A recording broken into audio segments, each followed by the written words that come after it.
Yeah, yeah, yeah, yeah, yeah. Oh, la la la. Oh, Phalmata na zo da soyayya. Ni kuma wanki na niyya. Daɗin zuma a ji ta baki. Phalmata ke na gano. Kina da ilimi ga kin sura. Wannan ne na gano. A bani ke wuna cika burina. In shago baki shalele na. In baki kulawa yar gata na.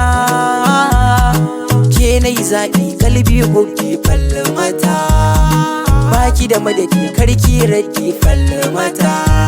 Ki kyala magauta yar gatan Gson. Tun da kina sona alhamdulillah na gode Allah. Nai miki laifi ki haƙuri karki bin bulala. Na baki soyayya kuma kin karba cikin tirella. Ki tausaya mini dan Allah kaga ki bar ni da yo kwalla. Ki taimaka mini ki tallafa mini ki agaza mini ki laddafa mini kaga na fada cikin illa. Tunanin ki safa da rana ki zo guri na ki zauna. Dokuwa ce fara ce matsakaiciya. Ke ce gani na san in ba ke ba lafiya. Ku kira mu tagwaye ni da Phalmata mun zamto daya. Ki faɗa wa iyaye zan turo wakilai na.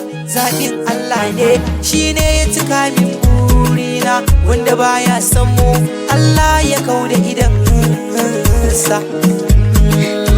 Soyayya soyayya Phalmata na baki soyayya ta.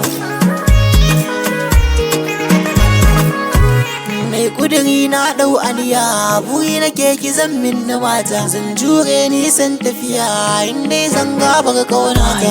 Rike boyen soyayya furta min na ba kan wata. Ki so na so kamar na da uwa. Akan ki zan jure duka damuwa. Zan dauke miki duka kishirwa. Domin ranki ya bar yin damuwa. Soyayya rakiya ita ta zamto ruwa.